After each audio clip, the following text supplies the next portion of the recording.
விஜய் அவர்கள், அதாவது தமிழக வெற்றி கழகத்துடைய லீடர், அவர் என்ன நினைக்கிறாருன்னா, நம்ம என்ன புரிஞ்சுக்க முடியுதுன்னா, இங்க மெட்ராஸ்க்கு 41 பேர் வரும்பொழுது அவங்க வந்து நிறைய நேரம் வந்து ஆக்டர் விஜயோட பேச முடியும். தமிழக வெற்றி கழகத்துடைய லீடர் விஜய் கிட்ட பேச முடியும். 6 மணி நேரத்துக்கு மேல பேசுறதுக்கான வாய்ப்புகளை உருவாக்குறதுக்கான செயல்பாடுகளையும் கட்சி செஞ்சுட்டு இருக்கிறத நம்மளால புரிஞ்சுக்க முடியுது. அப்படி இருக்கும்பொழுது விஜய் அவர்கள் சென்னையில கூப்பிட்டு அவங்களுக்கு ஆறுதல் சொல்றது மட்டும் இல்லாம, ஆக்டர் விஜய் அவர்கள் அந்த கூட்டத்துல வந்து யாரெல்லாம் வந்து உயிரிழந்தாங்களோ அவங்களுடைய ஃபேமிலியை வந்து பாத்துக்கக்கூடிய அந்த பொறுப்பு எடுத்துக்கிறது மட்டும் இல்லாம, அந்த குடும்பத்தில் இருக்கக்கூடிய குழந்தைகள் யாரெல்லாம் இருக்காங்களோ அவங்களுடைய படிப்பு, பிளஸ் அந்த குடும்பத்துடைய வாழ்வாதாரம், அந்த குடும்பத்தையே அடாப்ட் பண்ணக்கூடிய செயல்பாடு எடுக்கணுங்கிறதுக்காக தான் சென்னையில கூப்பிட்டு அவர் வந்து பார்க்கணும் அப்படிங்கிற செயல்பாடை இப்ப கட்சி நிர்வாகிகள் எடுத்துக்கிட்டு இருக்காங்க.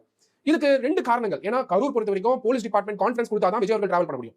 போலீஸ் டிபார்ட்மெண்ட் கான்ஃபரன்ஸ் கொடுக்க முடியுமா அப்படின்னா, இந்த தருணத்துல சிபிஐ இன்வெஸ்டிகேஷன் போயிட்டு இருக்கும்போது போலீஸ் வந்து அந்த ரிஸ்க் எடுக்காம இருக்கிறதுக்கான வாய்ப்புகள் உண்டு. அப்போ விஜய் அவர்கள் வேற ஆப்ஷனே இல்லாம சென்னையில தான் அந்த 41 பேர் பார்க்க வேண்டியது இருக்கும். அந்த 41 பேர் டிராவல் பண்ணக்கூடிய வசதிகள், அவங்களுக்கு தேவையான எல்லா ஃபெசிலிட்டி பண்ணி மெட்ராஸ்ல வந்து விஜய் அவர்களை சந்திச்சு அவங்க வந்து உரையாடுறதுக்கான ஒரு வாய்ப்பையும் உருவாக்கி, விஜய் அவர்கள் அவங்களுக்கு ஆறுதல் சொல்றதுக்கூடிய ஒரு வாய்ப்பை உருவாக்கி, அவங்களுடைய வாழ்வாதாரம், அவங்க வீட்டில் இருக்கக்கூடிய குழந்தைங்களுடைய படிப்பு, இது எல்லாத்தையும் பாத்துக்கிறதுக்கான செயல்பாடு எடுக்கிறதுக்காக தான் விஜய் அவர்கள் சென்னையில கூப்பிட்டு இந்த மீட்டிங் நடத்துறதா சொல்ல